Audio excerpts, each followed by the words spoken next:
Good day, it's another day, it's another guys, today is, no, it's not the day, it's our last day here in Frankfurt. January 6, yes, January 6 Tuesday, malapit na kaming matapos. Everything na na-pack na talaga namin. Ang hindi ko lang na-pack is ito, yung mga damit na gagamitin namin doon everyday while nag-rearrange things. Kay partner na tapos ko na isang luggage, yun ang siguro mga 3 weeks o mga 2 weeks or 3 weeks, mga ganun. Kasi para hindi kami alam niyo yung mga Yes guys, ngayon na ang we are leaving na talaga guys.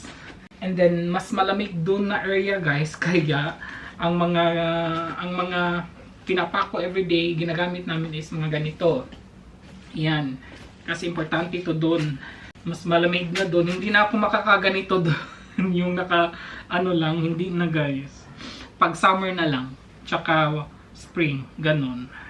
Meron pa akong hinihintay sa dryer kasi naglalaba ako today din. Ang gagawin ko na lang guys, eto, and then ang sa kitchen, and then yung nasa bathroom. Mga na lang siya guys, yung mga pang everyday nga, yung mga gamit namin na lang. Kasi yung mga malakihan na actually yung mga dito, yung mga cabinets, empty na rin talaga siya guys. Empty na lang. Mangunguha lang ako ng mga konting-konti, mga alikabok sa ibabaw ng cabinet. For example, itong cabinet na to, ang laki. So, hindi kami ang mag-dismantle nito.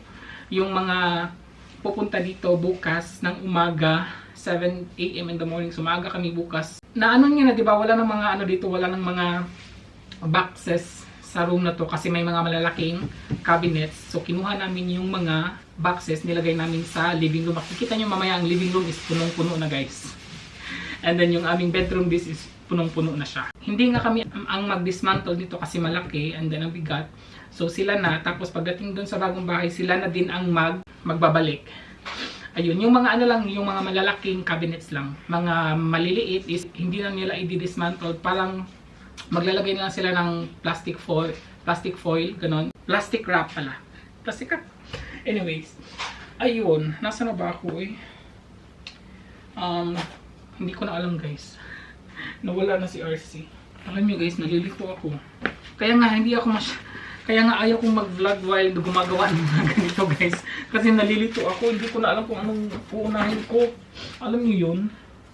Nalilito talaga ako. Gagamitin ko kaya ito bukas. Hindi ko pa ito nalabhan. Gagamitin ko ito. Ay, hindi na lang. Pagdating na lang doon sa Yeah, di ba mga pang winter talaga yung mga kinukuha ko ng mga pullover. So, ayun guys, ang gagawin namin bukas is, yun nga, maaga kami gigising. I hope guys na madali, matapos siya hindi siya hindi matatagalan. Kasi ayaw ko yung gusto ko yung madalian, parang ganun. Kami pala ang mas maagang gigising, 6 AM. Ano nga pala guys, January 7 is kukunin na nila to. And then, kami is, aalis din kami January 7. Hindi pa kami didiretso ng bahay. At saka itong mga gamit, hindi pa siya didiretso ng bahay guys. Kasi mag-overnight pa daw sila somewhere. And then, January 8, dun na guys. Yun na ang araw ng pag-aal sa balutan ng mga gamit. Tapos, yung bagong may-ari, pupunta din dito para mag-take over na sila ng aming apartment. And then, bibigyan na namin yung mga susi, ganun. Para hindi na kami babalik dito. Hopefully, parang hindi na kami babalik dito. Yes, for something, Mag-overnight lang din kami sa hotel. Hindi pa kami didiretso sa bahay kasi wala pa kaming susi. Ibibigay kasi yung susi sa bagong bahay is January 8. In the morning, I think. Yun. So, madami kaming natapos kahapon, guys. Actually, mga socks na lang to. Okay. Ang dami naming natapos kahapon. Kasi sabi ko, yung mga malalakihang dapat tapusin na namin kahapon. So, natapos nga siya. Good thing din. Yung iba, guys, hindi na kasi sa tawag dito sa luggage. Iaano ko na lang siya. Meron pa naman kami maliliit na na mga luggage. Yung isa na lang, doon ko na lang ilagay yung Ito, hindi ko pa siya masyado pupunuin kasi meron pang nasa dryer. Ilalagay ko pa siya dito. Ayun, so yung mga jacket na naman natin yung ating ipapack guys. Nilabhan ko na din to sila para pagdating dun sa bagong bahay, wala na kaming masyadong lalabhan. Meron pa kaming lalabhan for sure kasi pero hindi na alam niyo yung maramihan. Alam niyo guys, may chika ko sa inyo. Weird yung feeling ko in the moment kasi 'di ba wala na akong trabaho. Tapos yung mga nakaraang, I think kahapon ata, habang ako natutulog ako guys, and then, naano sa isip ko na, magjo-duty na ako next week. Parang ganun, parang wala pa hindi pa na-sink in sa akin, yung wala ng trabaho. Hindi pa siya na-sink in sa akin guys. Yung katawan ko, yung isip ko is, nasa trabaho pa talaga. Kaya medyo hindi ko pa siya nafe-feel na magta-transfer na pa talaga kami. Ganun. Hindi ko pa siya nafe-feel guys sa ngayon. At alam niyo bang ang akala ko is nung pagdating ko dito guys nung 2018, ang akala ko guys is dito na ako magtatanda sa Frankfurt. Akala ko talaga. Pero hindi pala. Hindi pala. Sabi ko mga 20 years or 30 years dito ako sa Frankfurt. Dito ako magsistay ng Frankfurt. Pero, alam niyo, hindi. Hindi siya na ano. Tapos yun na nga. And first na trabaho ko din kasi, yung pagdating ko dito guys, yun ang first na trabaho ko is caregiver. And then, 7 years, let's say 7 years guys, kasi isasali ko na lang yung pag-aaral ko. Kasi, while nag-aaral kasi, nagtatrabaho din kasi kami. So, 7 years, di ba? No, I mean, 6 years pala guys. 6 years. Kasi 7 years na ako dito sa Frankfurt. Kaya medyo parang naninibago pa ako. Nakakapanibago pa talaga guys. So these are the pullovers and mga hoodies. Magagamit din kasi namin to guys everyday. So ayun na nga guys. Everyday para akong, alam niyo yung bigla na lang siyang dadating sa isip ko guys na parang may trabaho pa ako. Parang ganun. Na ano siya guys, na napapaano ako minsan. Ayan. Alam nyo ba ding para akong na-trauma? Para akong na-trauma sa pag-caregiver guys. I mean, nung nagsisimula pa ako, maganda naman. Nagustuhan ko naman yung trabaho guys. Na ano ko naman siya. Para lang akong nag-start kasi siya guys. Actually, late last year. And then, it gotten worse this year. Early 2024 pala guys. 2024, late 2024 nag-start siya. And then, last year, 2025, dun, buong year talaga. Buong year talaga siya guys. Nag-suffer ako. Alam niyo yung pupunta ako sa trabaho tapos ayaw ng katawan ko. Ganun. Pero kailangan kong magtrabaho. Kasi hindi pa kami nakapag-decide na mag-transfer noon. Kaya, every time na magtatrabaho ako, against talaga my will. Pero kailangan guys kasi, yun nga, kasi kailangan ko magtrabaho. Alam niyo bang isa din talaga sa rason kung bakit ako nag-resign. This is the real reason guys. Totoong rason talaga to siya guys. Kung bakit talaga ako nag-resign. Ayun talaga is about ayaw ko nang magtrabaho sa caregiver. Kasi grabe yung trauma na naibigay niya sa ko guys, sa buhay ko at saka sa mentality guys and emotions. Nag-iba talaga guys, as in nag-iba. I think some of my friends dyan sa Pinas or maybe sa family ko na na nila yan, na napansin na nila yan siguro, na medyo iritado ako, madali ako mairita. Ganun guys. Na normally hindi ako ganyan. Hindi talaga ako ganyan guys. Yung patience ko talaga guys is very very long talaga. Pero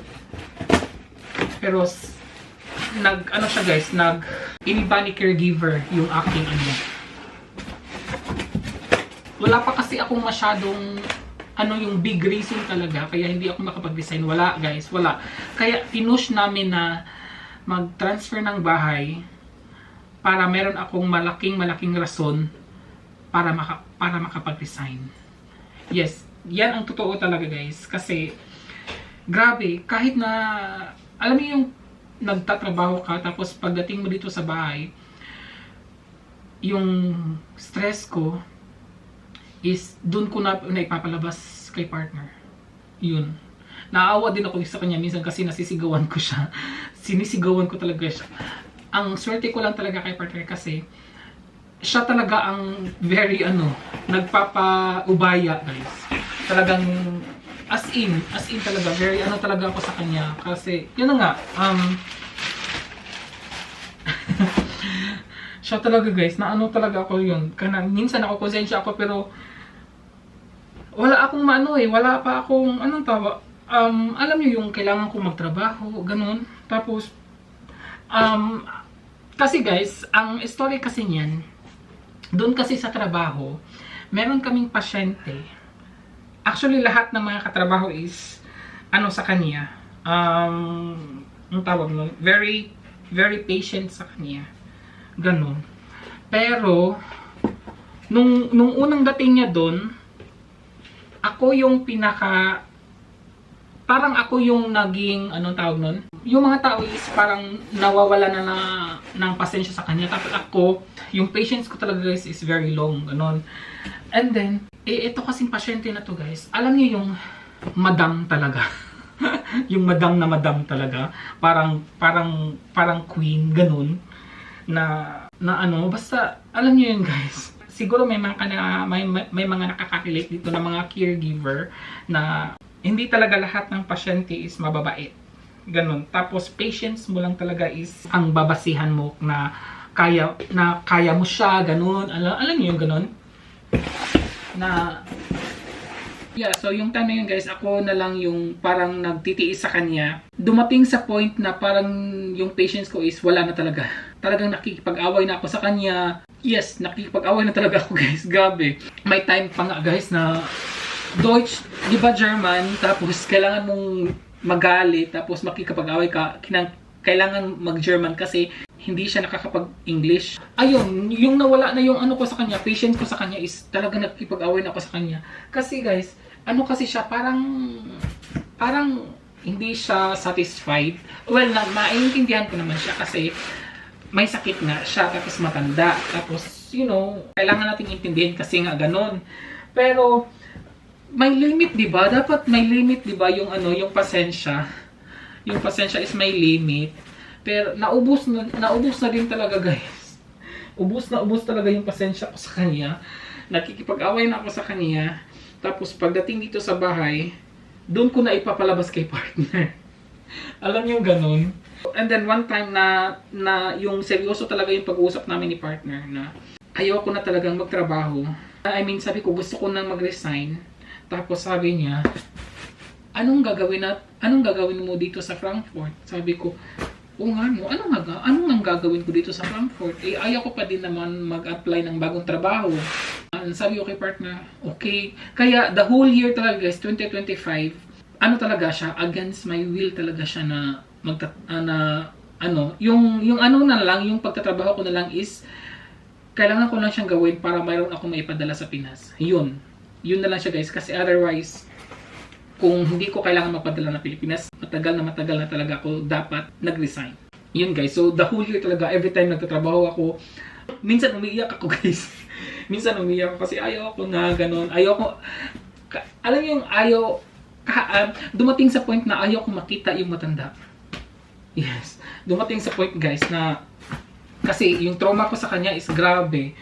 Nakikipag-away ako sa kanya, tapos meron siyang ginagawa din na parang nagbabayad ako dito, dapat siservisyohan mo ako ng lahat ng gusto ko, ganun. Dapat ibigay namin lahat ng gusto niya kasi nagbabayad siya ng mahal doon sa amin. Tas ang sabi ko pa, nagbabayad ka nga sa amin pero hindi diretso sa akin. Sabi ko talaga, hindi diretso sa akin kasi sa aking payslip walang pangalan mo doon. Alam mo yung gano'n? Dumating sa point, guys, na gano'n ako nagkikipag-away sa kanya. Kaya sabi ko sa kanya, kaya ako doon, kaya yung sinasabi ko na trauma talaga ako sa kanya. Ayun, wait lang, guys, iyan ko lang to. Kaya nung nakapag-decide na kami guys na mag-resign na ako, I mean, na mag-transfer ng bahay. Yun ang ano guys, yun ang naisip ko na lang din na sabi ko, magta-transfer na lang na kami ng bahay. Kasi plano din naman talaga namin yun na mag-transfer ng bahay guys. Pero hindi lang siya always na push kasi parang hindi siya seryoso pa nung una. Tapos naging seryoso na siya nung always na talaga ako umuwi ng bahay, parang stress na stress. Tapos sabi ko, one day, napaano ako na, okay, eto na talaga, decision na talaga to na magta-transfer na kami ng bahay. Ayun guys, naka-decide kami last year, ano nga yun? August ata yun guys. Mga August last year, nakapag-decide kami na mag-transfer na ng bahay. Diretso talaga, nung pag-decide nung naka-decide na kami na na ibebenta na tong apartment, the next day nagti-take picture na si partner para ibebenta na yung apartment. And then yun talaga, diretso na siya. Tapos sabi ko, magre-resign na din ako kasi meron na tayong rason. Sabi niya, okay, mag-resign. Kasi meron na kaming rason na mag-resign na talaga. So ayun, masaya ako guys. Masaya talaga ako na nakapag-resign na ako. For now, kasi yung aking katawan, yung aking isip is nasa trabaho pa. Hindi ko pa talaga siya na-feel na wala na ako sa trabaho. Kasi napaisip kasi guys na palagi ko talagang iniisip yung mga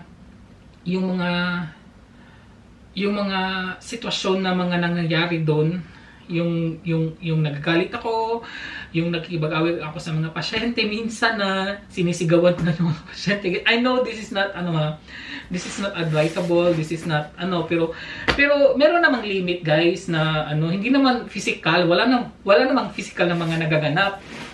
Lang talaga yung parang, hey, na to ha, hindi na to dapat, hindi na yan ganyan, nasa ka na, sobra ka na, ganun, alam niyo ganun, may boundaries, ganun. So, ayun, napaano ako talaga na, ay, okay, good, talaga ako, makapag-design na talaga ako, ganun. Nung binilita ako na sa mga kasama ko na, or nung nag-inform na ako sa kanila na mag-resign ako, I mean, sinabi ko na din talaga agad sa mga close friends ko, ni na Christine, ni na Kitcha, tsaka yung boss namin na si Esmeralda. Sa kanila ko first sinabi na magre-resign ako. After noon, nag-pass na ako ng resignation letter dun sa pinaka-boss na talaga namin. Tapos, hindi sila masyado na guys, hindi sila, yung sinabi ko sa mga katrabaho ko na mag-resign ako, hindi talaga sila na-shock. Yes, hindi sila na-shock. Kasi, alam nila guys, alam na din nila na ayaw ko na sa trabaho, ayaw ko na magtrabaho. Kaya naintindihan nila na magre-resign ako. Ayun, so hindi sila na-shock. At alam niyo ba guys, itong pasyente na to, na yung pinaka-hate talaga namin. Hindi sa masaya ako ha, kasi, well, naman talaga ibang na din yun sitwasyon. Nung nag-Christmas party kami sa mga katrabaho ko, tapos nag-farewell party kami, Friday yun eh. Ano ba yun? December 19 ata yun. Yes, December 19, and then Friday. Afternoon, nung Sunday ata guys, kasi wala pa akong trabaho noon kasi nasa bakasyon ako noon. Pero, di ba? And then, mga Sunday ata, namatay yung pasyente guys. Namatay yung pasyente as in. Nalaman ko na lang, kailan ko nalaman? Tuesday ata ko nalaman kasi may trabaho ako noon Wednesday. Yes, December 24. So Tuesday, nalaman ko kasi nag-message si Christine sa akin na yun, namatay yung pasyente. At na-shock ako guys kasi yes, may sakit siya pero hindi kasi siya namatay sa kanyang sakit. I mean, yung chronic na sakit, hindi guys, namatay kasi siya kasi hindi na siya makapaglunok. Ayun. But anyways, yun, na-shock ako kasi hindi kami nag-expect na siya ang mawawala. And then, nung trabaho ko, hindi ko din to makalimutan guys. Nung nagtrabaho na ako, December 24, Wednesday, pagdating ko talaga sa office namin, alam niyo ba, kasi alam ko na, di ba, na kasi nag-message si Christine sa akin. And then, ang una talagang hindi pa ako nakaupo sa aking sa upuan ha. Ang unang binalita sa akin ng mga kasama ko, hindi lahat, yung mga iba na ano lang. Alam mo ba, Joe, na wala na si ano? Sabi ko, yes, alam ko na. Yun ang unang nilang binilita sa akin, guys, na wala na si yung pasyente na yun. Kasi alam talaga nilang lahat na kami yung yung pasyente na yun at saka ako yung always na nag-aaway. Iyon, as in guys, alam nilang lahat talaga. So yun ang unang binalita nila sa akin. And then may isa akong katrabaho na sinabi talaga sa akin na, Joe, pwede ka na bumalik kasi wala na yung ano natin. Kasi wala na si pasyente ano. Sabi ko, hindi naman ako masaya na nawala siya. Kasi, di ba, magwi-wish ka sa isang tao na mamatay. Hindi naman ganun, guys.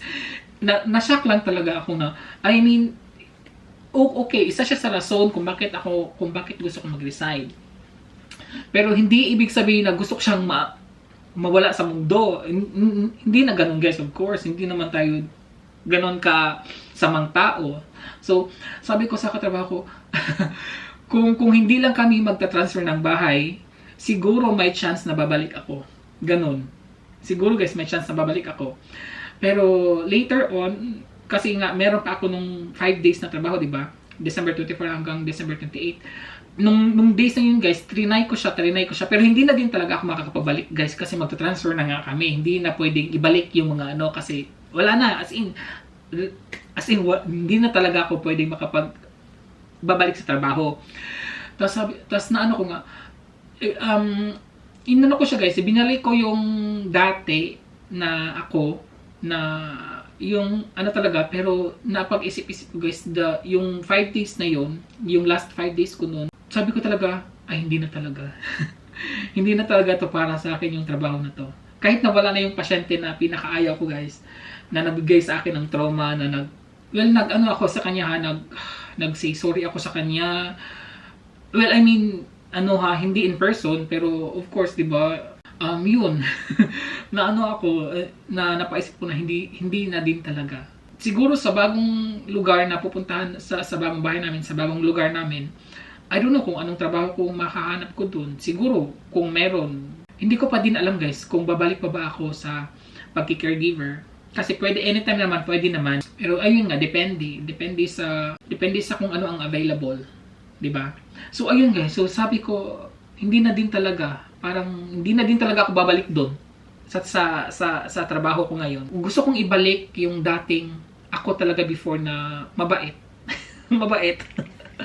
Mabait naman ako guys, pero yun na nga, sabi ko, grabe talaga yung ano ko talaga. Grabe yung aking trauma bang masasabi guys? Kasi kung trauma, di ba? Worst naman, pero yung ano na talaga, ayaw ko na. Ganon. Ayaw ko na talaga. And then, nung nag-duty pa ako guys, nung December 24, nandun pa yung hindi pa kasi dun sa kwarto ng pasyente na yun, meron pa dong sa harap ng kwarto niya, sa harap ng kanyang door, yung book ng yung pag namatay ka, di ba, may mga ganyan, yung, hindi ko alam kung ang pangalan nun, ng book na yon. Tapos doon ka magsusulat, di ba? Ako, sinulat ko yung ko doon, tapos pero hindi ko sinulat na ako na nagsusorry ganun. Nung napaisip ko lang na talaga na nasa isip ko lang talaga guys na sorry kung naging masama din ako sa iyo, di ba? And then sana maging na siya, happy na siya, unsatisfied na din siya. Kasi unsatisfied kasi siya guys na tao. Yun. Sabi ko, sana masatisfied ka na. Ganun. And sorry din and then sorry sa mga nagawa ko sa iyo. Ayun, ganun. Ganun lang. And then, ayun guys, talaga ako, and then napaisip ko guys na dapat talaga maging maging mabait ka sa sa lahat ng tao. Or, kahit na masama yung ginawa niya sa'yo, ganun, dapat pa din talaga kasi hindi mo alam eh kailan ka mawawala eh. 'Di ba? Kasi yun dun sa pasyente na yun, guys. Yeah, yun na nga, may sakit siya pero hindi talaga namin in-expect na doon na araw na yun kasi masigla pa siya eh. Masigla siya, guys. Yung utak niya is very talaga intact talaga. Ang galing niyang alam niyo bang psychology yun? Yes, psychology siya, guys. Pero parang talaga siya, parang kailangan niya ng psychologist. Parang gano'n. So pero matalino yun, guys. As in, matalino yun. At hindi ko siya makakalimutan. Hindi ko siya makakalimutan, guys. I don't know kung paano ako mag-heal. May healing. Kasi, guys, sa totoo lang, naging masama din talaga ako sa kanya. Yeah. Naging masama din talaga ako sa kanya. Yeah, yun na nga. Pero anong magagawa? Yeah. Nagawa ko na eh. 'Di ba? So, yun. So, ayun na nga, guys. So, ang dami nating na-chika, 'di ba? Sana may nakuha tayong aral doon. Sana meron akong nakuhang aral doon. Ano bang aral na nakukuha ko doon? Ayun na nga, dapat talaga tayo, maging mabait sa lahat ng oras. Maging mabait sa lahat ng oras. Ayun. And yeah, ayun lang siguro. Ayun lang talaga siguro, guys. So anyways, tapos na ako, guys. Yun na nga, meron lang akong hinihintay sa sa dryer. And ayan, guys, ito yung aming bedroom. So lahat ng nasa karton na yan, guys, is lahat talaga yan is libro lang siya ni partner. Libro lang talaga yan lahat. At saka dyan, libro yan lahat, guys. Oh, diba? Look at naman our living room. It's full. Etong nasa living room, guys, is mga hindi mabibigat na mga karton. 'Di ba? Wala na din siya. Andyan na lahat.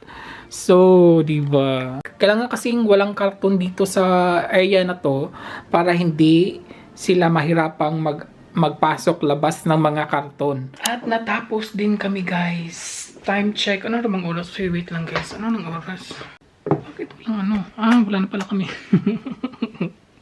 Wala na pala kaming dito, guys. Lampshades aming Yan, lampshades aming.